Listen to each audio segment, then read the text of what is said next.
The Security Service of Ukraine confirms raids, searches of the Alatra pseudo-religious sect, labels this sect an international criminal organization, and accuses it of operating for the Russian Federation. Searches took place in Kyiv and other regions of the country. Under the disguise of missionary work, the members of the religious sect made excuses.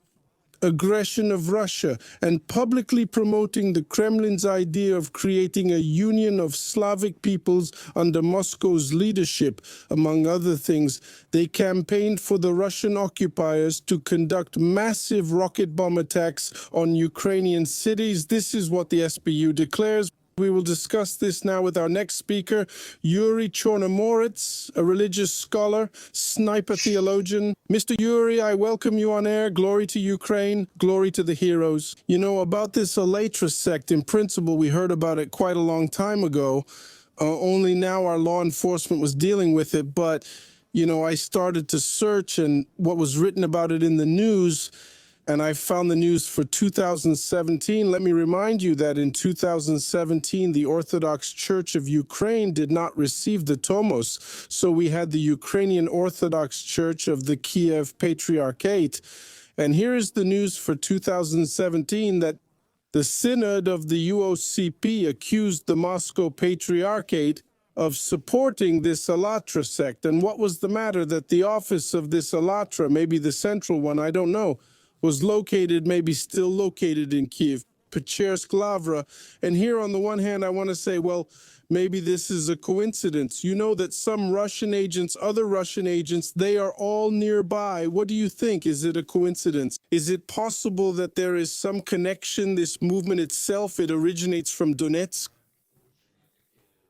This is from Donetsk. If it's one of the movements created in large quantities by Russians and their agents in an experimental way.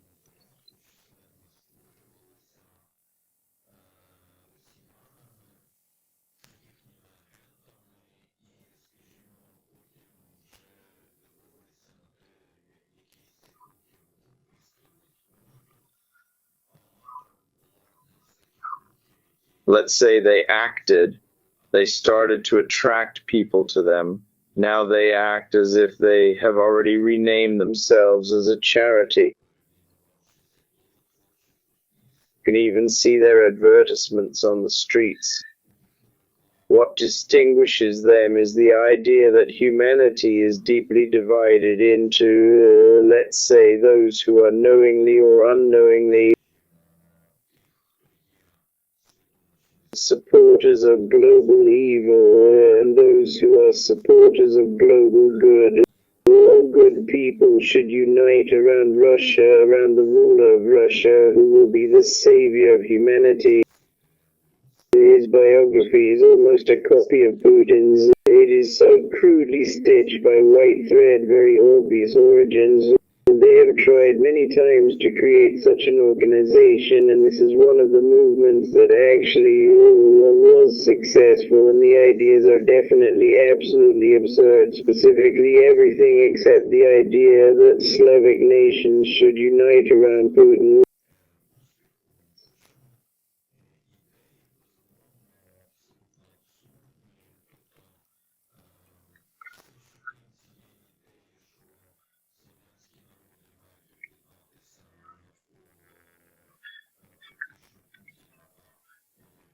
This is how it's depicted in their mythology. Let's say to fight for some kind of good against global evil. The Western elites are accused of everything, even child sacrifices.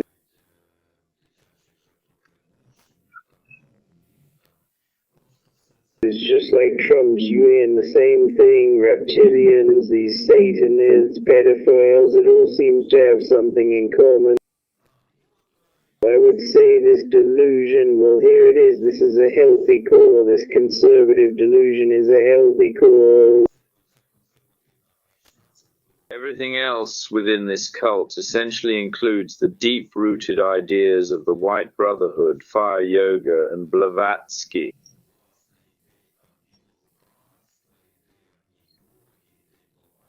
This mysticism is highly blended and includes the notion that the divine good supta substance represents a fusion of masculine and feminine energies.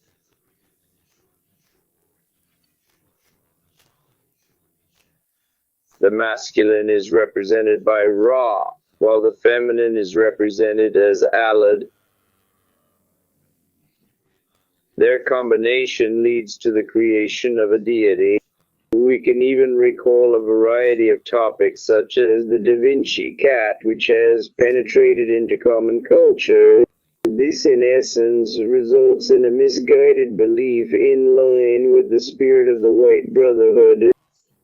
They have written and preached these ideas in books, yet it's clear that these are Russian theories. The Russians are portrayed as the true Slavs. True Slavs are the real Aryans. They claim to rule the world. The embodiment of all these beliefs is Putin. He is depicted as the destined monarch meant to be the global emperor.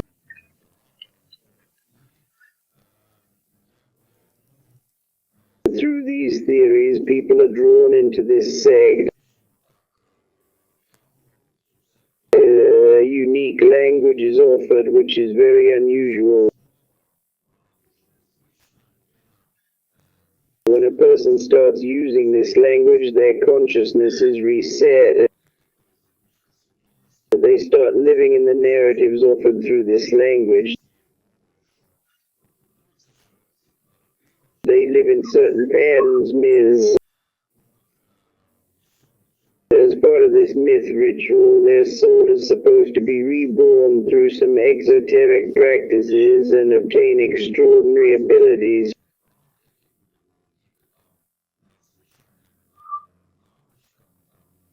For instance, the ability to move objects. Excuse me for interrupting, but like all religions, Excuse me, like any religion, it explains all that a person can't grasp. And what's more, it can promise certain things if you perform certain rituals. I don't want to offend anyone here, but I just visited their YouTube channel. There are around 500,000 subscribers. I'm not sure if they are genuine or not. The views aren't that high, but let me switch to Russian as all the communication there is in Russian. There are names like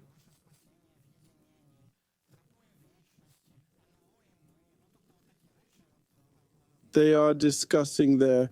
You mentioned how they might attract possibly ordinary Ukrainians, yes, who might be looking for something like that and fall into such a trap.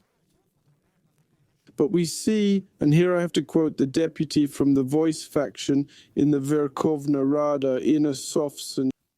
She quotes journalists in turn. Investigators suggest that members of this sect could include Ivan Bakanov, Oleg Kulinich, who is now accused of treason. He is already on trial for this case. Mikhailo Kukharenko, the husband of the Minister of Reintegration, Irina Vereshchuk. Mrs. Vereshchuk herself is also named along with the mayor of Cherkasy, Anatoly Bondarenko, and Nadia Savchenko. We remember the former Ukrainian, a Ukrainian political prisoner. Can you imagine that? And how and for what could such people be influenced?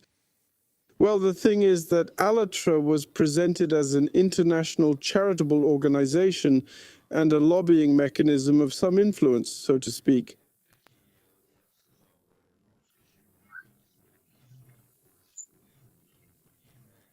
Allatra did not envisage individual membership. They proposed that a person should represent an organization and form a partnership agreement, a global partnership, a so-called agreement with Allatra. So we can say that people could sign these agreements but not necessarily become adherents to Allatra or anything else. Here it is still necessary to conduct a broad study of who, to what extent, how close these ties were, because they're, well, for example, the same Bakanov, he was rather still a supporter of the Moscow Patriarchate. He went to the Vidensky Monastery, this is on Pechursk, next to the Zoraini cinema, where Yanukovych's headquarters used to be, and they're in this Vedin monastery somewhere. Patriarch Kirill is still remembered, and accordingly, this is one of such centers of pro-Russian influence in Kiev. He managed to go both there and there, maybe to the Vedensky monastery, and also to Alatra. Well, it is already in the Kiev-Pechersk Lavra. Here it is necessary to investigate again because the very belonging to the church, well, for example, the Moscow Patriarchate, does not exclude the fact that, in fact, a person, she was an adept of this newest religious movement, because like many new religious movements, they have this teaching that you can be our adept, but for people to present yourself there, well, as an Orthodox or as a Muslim and so on, participate in rituals and so on.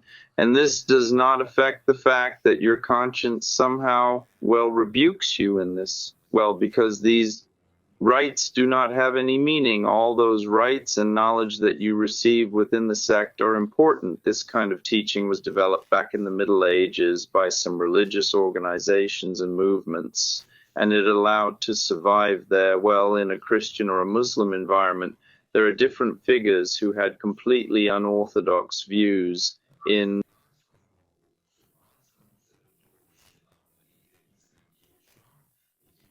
themselves, but formally followed the rights of everyone. And if, it was spread, and now again, we cannot say anything about how deep the participation was, whether it was, this is only the statement of the deputies, this is only the statement of the investigators, how much, let's say, in reality, people had connections as much as they used them.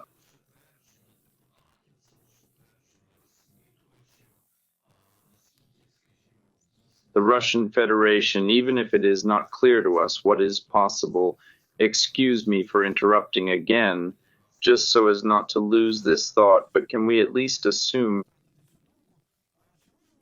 Well, for starters, what influence mechanisms could Alatra, this pseudo-religious sect, possibly offer?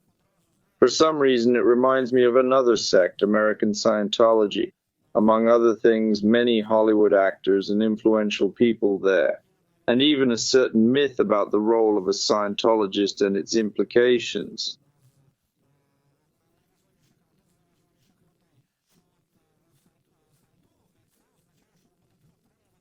Certain roles and so on. Can we assume what kind of influence Alatra could have offered to, say, Irina Vereshchuk or Bakhanov? We don't know if they were as adept at this, but to such public figures, influential people.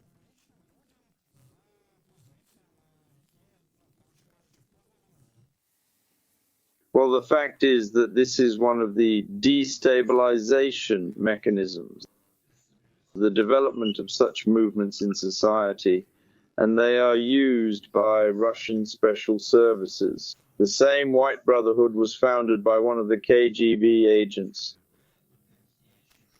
By the way, it is believed that the founder of the White Brotherhood, Maria Devi Christ, also took part in Alatria.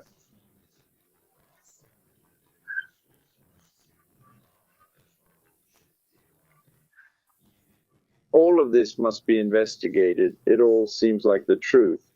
And this Danilov, the founder of this Alatra, obviously has connections with special services.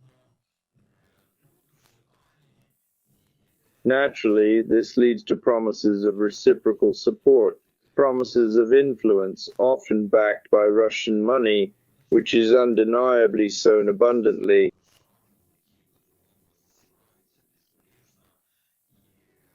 The Russians play heavily into this. They can, let's say, sow and simultaneously make certain decisions, as they did in the 23rd year, when there was already a lot of commotion about this in Ukraine. Then a decision was made in Russia that this Alatra's activities within Russia were undesirable. This is a typical tactic for them, a disguise. It's very dangerous, of course. One of the tasks of Ukraine's security service should be to constantly monitor this situation and take action when necessary. All this, especially when religious scholars first found these books. This sacred book, Olatra, and other books were directly attributed to the leading figures of this organization, or they were associated with it in some way.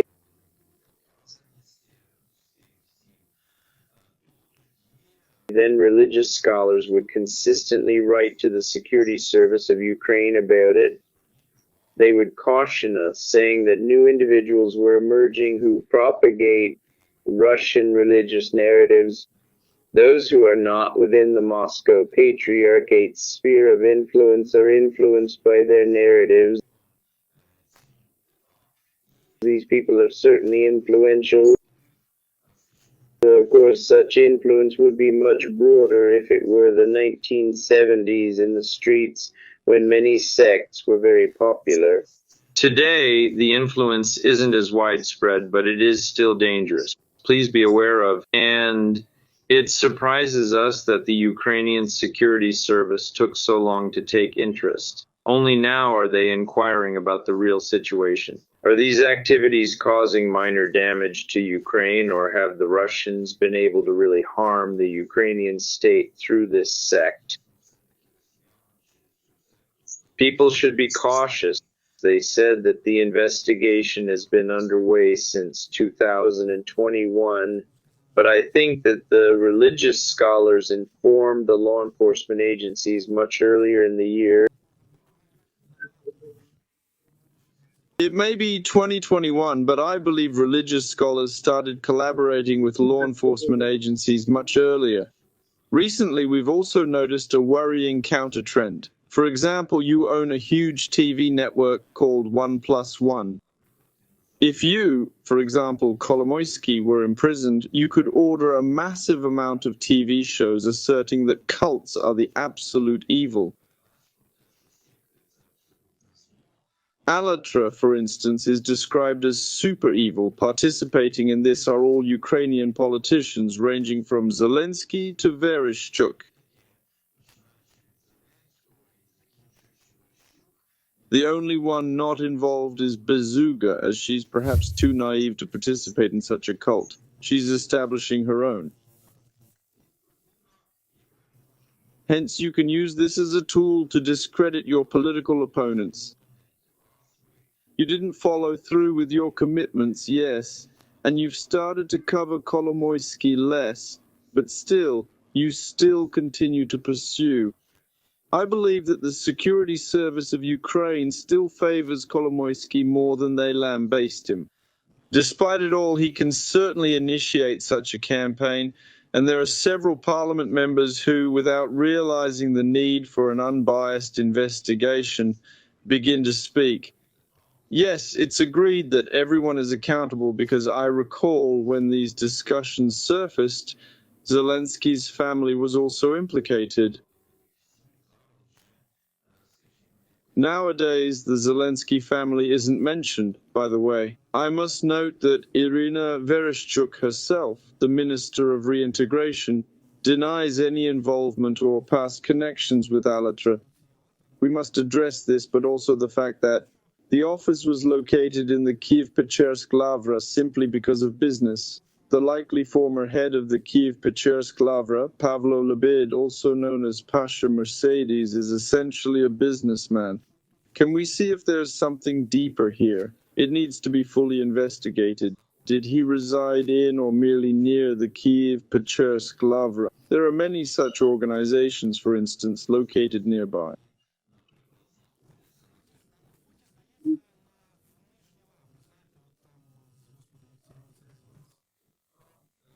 Most of these organizations are just across the street from the lower entrance to the Lavra, where there used to be a shoe factory. People look, oh, Lavraskaya, that must be the lower Lavra they start. It's generally located in the Laurel. Again, it needs to be investigated where this office was, everyone who handed it over, again, because the Potter's Museum could have handed it over. For a while, they sheltered some very strange people who were connected to Nina Matvienko and so on. You know all this. Then Nina Matvienko spoke very strange things about the relics of the Holy Book, Olga, which play a big role in the resurrection of a certain holy movement. Then she clearly repented of all this and died as a normal Orthodox Christian.